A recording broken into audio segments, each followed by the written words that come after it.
Hi everybody, welcome back to Toadstool Tarot.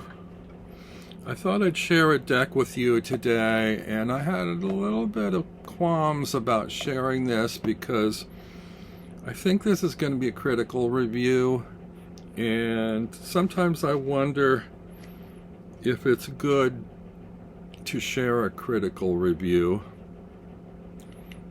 I think it can be helpful even if it's a negative one. And I'm still not totally decided where I stand on this deck, but apologies to the deck's creator in advance. And if you don't want to hear negatives about a deck, maybe turn it off now, go elsewhere.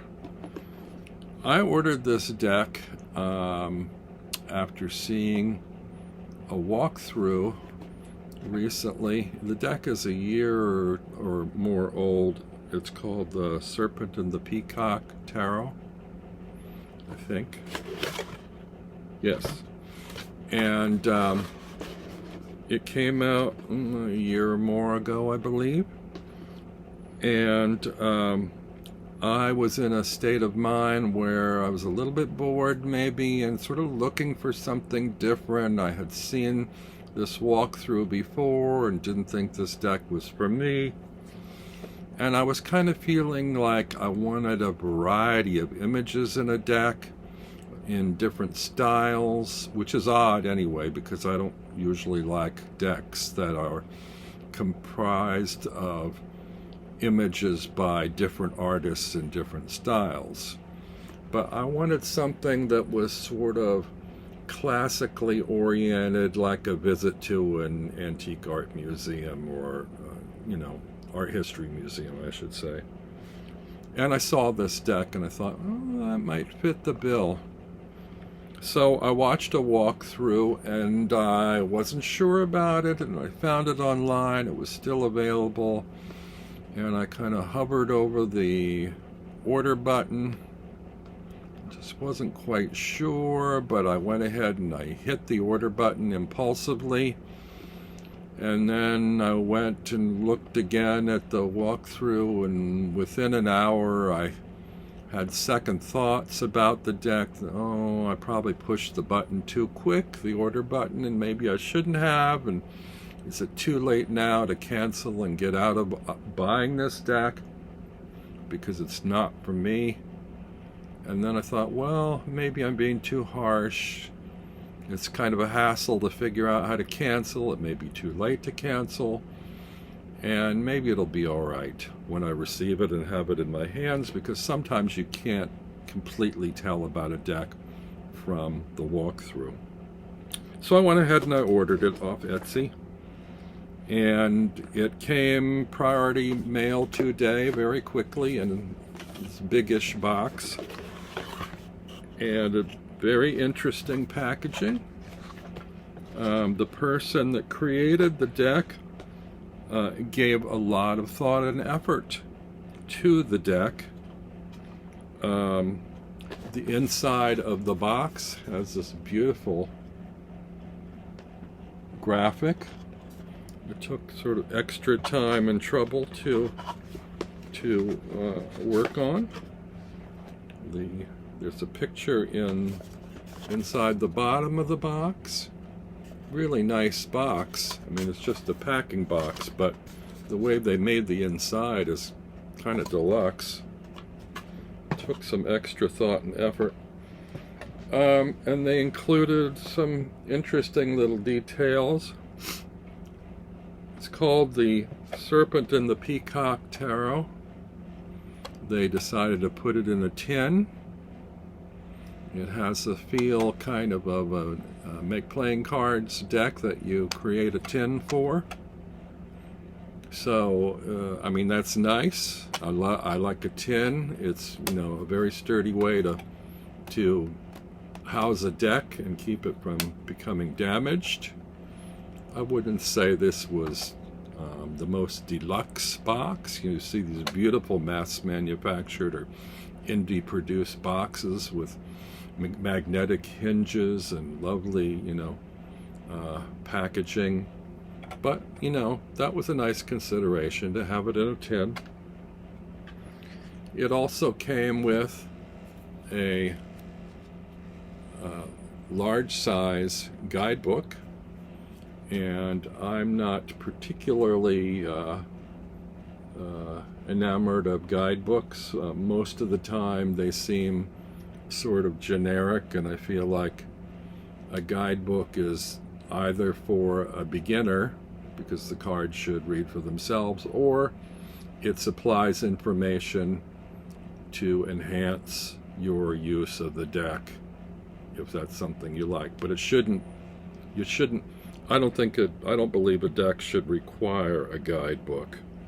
You might enjoy a guidebook, but tarot books are sold separately, and the ones that come with decks, I don't feel like there should be a codependency there on a book in order to use the deck. But if there's something about the deck, like this particular deck uses a lot of different artworks in it, and I don't believe, no, there's no, what I would look for in this is particular specific information about the art used. Like if it's historic art, identify the source material could be helpful. We don't get that in this book. We do get full color pages and explanations for reading the cards, but again, that feels like something for a beginner and not specific to this deck. It also came with a peacock feather, and people like little bonus extras, and that was a nice thought, but I didn't really need that, and I am hoping that these were sourced from birds that just naturally shed their feathers, and that no peacocks were harmed just to have this little extra flashy bonus in the box. The deck itself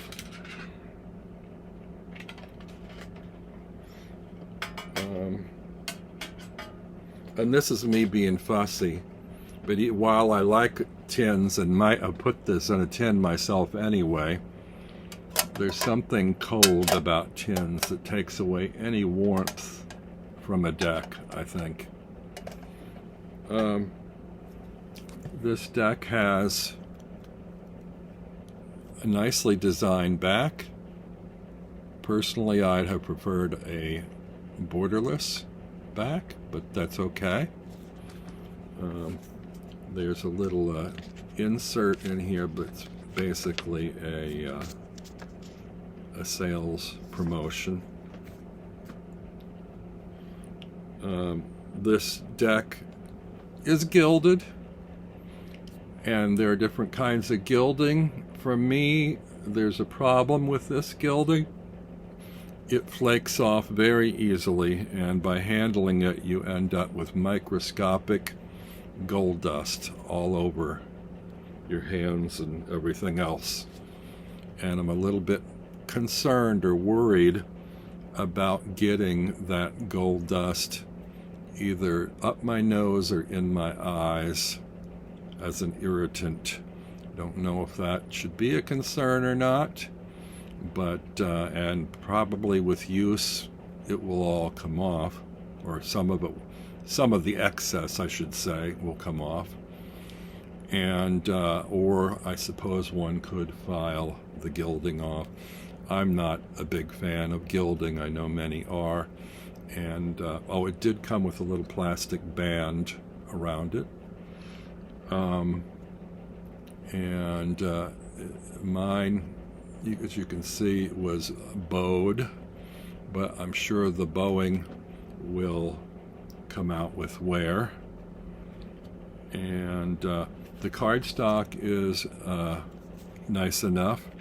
It has a sheen and it's slick.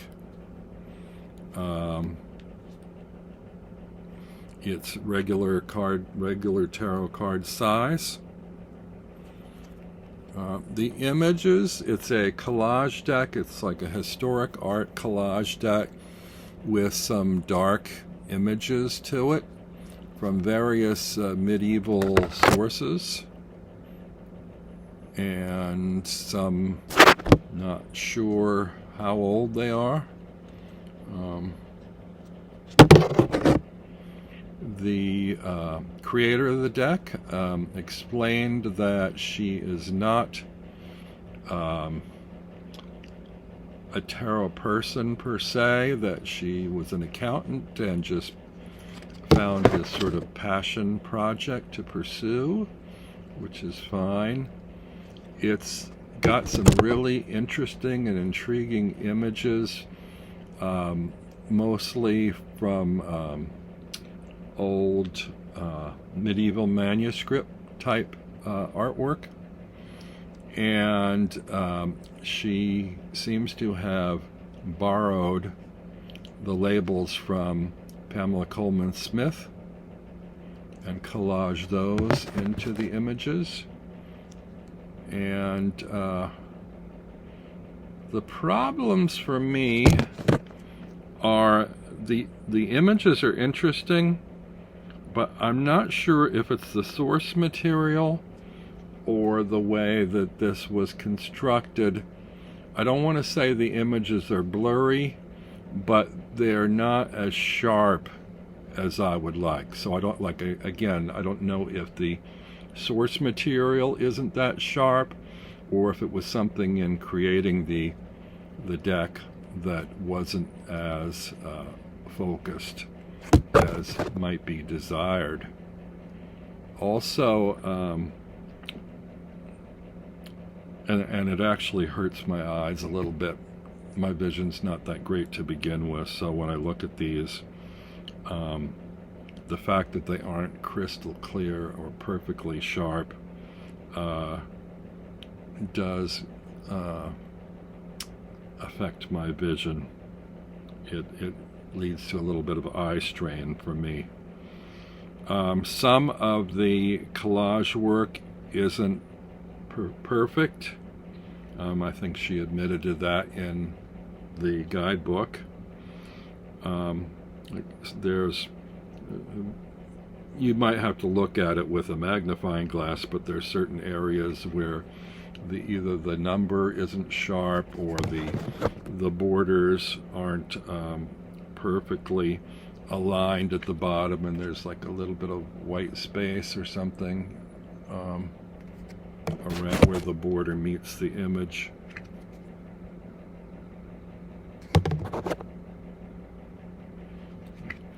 I haven't actually tried to work with this deck yet. I've just had it one day. Oh, another thing is, and this is really just me being extremely fussy about the coloring of the deck. I like the colors in the images, but they almost, if you really strain to see them, don't have an antique-y tone to them.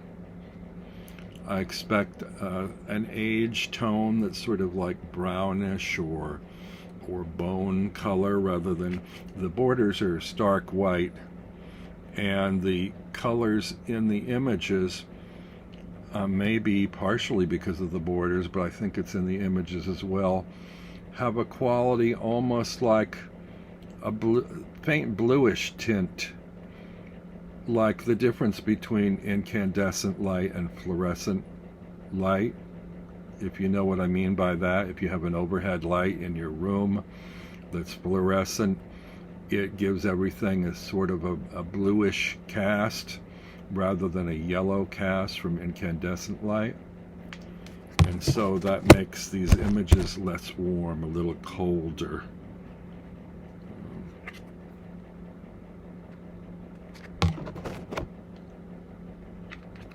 I think the first time I saw it, I wasn't sure if I could use it because of a lot of many of the cards have medieval text on them from old manuscripts, and you can't exactly make it out, but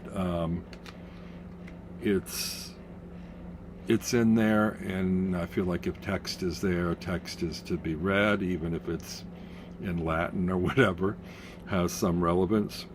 but I've gotten over that. That part doesn't bother me anymore. Some of the images really stand out. Like, this is not a medieval image. I actually have a sticker label of this that I bought off Amazon for use in sticker art, you know. And I think this is probably designed in the early 20th century or late 19th century.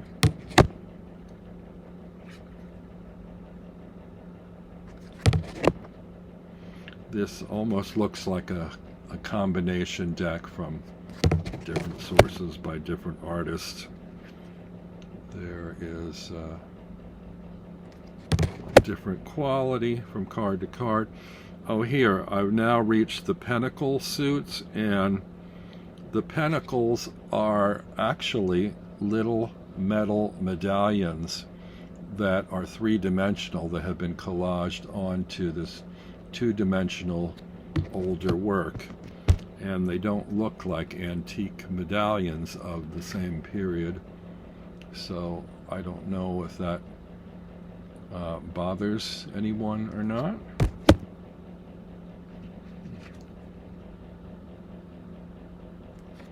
You might like all of these elements.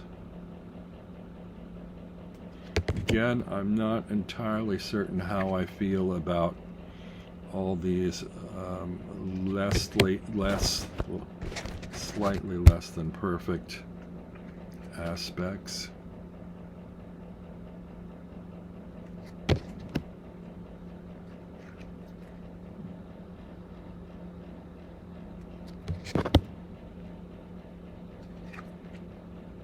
Some of the numbers are a little bit hard to see.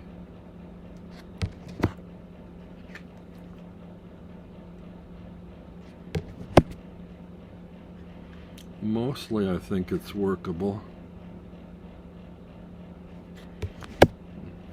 I think, as far as criticism goes, I appreciate all the elements, I would call them all bonus elements that she included. The box, the extra design work, the feather, the book, the gilding, you know, all of that stuff. But I could have done away with all of that in favor of sharper, warmer images. And by warmer, I mean, well, you could almost compare this to Cat Black's Golden Tarot, which is also a collage deck using medieval or Renaissance art. The images in that aren't as dark as some of the images in this, or as adventurous, but the production value was sharper. The coloration was a little bit more considered. And I do really like a lot of these images, though, or parts of these. See, like here's an image I love, but it just feels a little blurry or not entirely sharp. And sorry for my shaky hands. I don't know if you can see the quality on the edging of those cups that were copied and pasted in. Really stands like apart, almost like stickers on the surface of these images.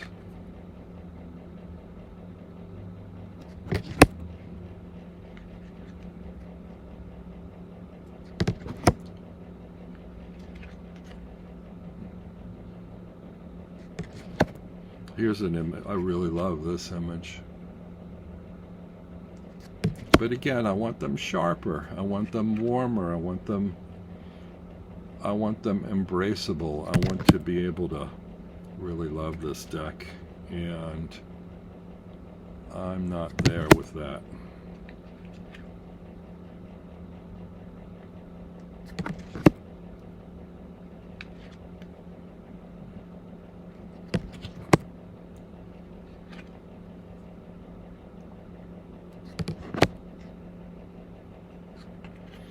some aspects of it may wear better with time. Like, if I can bring myself to use it, the gold, the excess gold glitter will probably fall away with some use, as long as I don't damage my lungs or my eyesight. Getting to that point.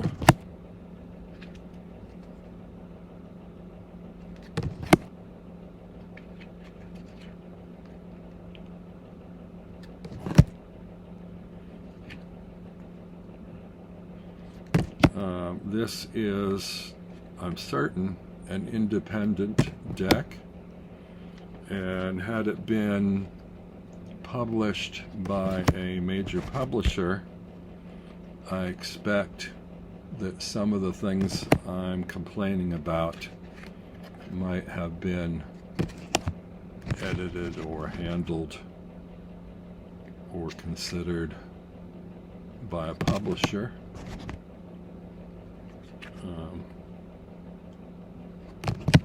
And perhaps even this deck's creator, had they taken another few editing passes, might have improved upon it.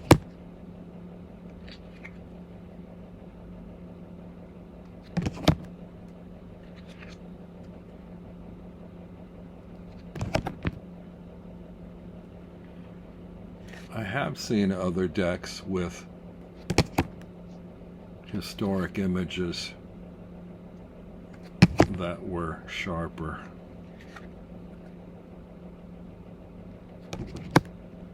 It's not to say that there is noticeable pixelization in the deck. They just don't, the images just don't feel quite sharp enough to me. I did notice in the booklet, particularly on the text on the title page, that the font was pixelated. If you look at it really close, although most people won't be lingering on those details or aspects. Anyway, this is the Serpent and the Peacock Tarot. It's by Libra Moon Inc. A medieval interpretation of the traditional 78 card deck, and is available on Etsy should you decide this fits the bill for you.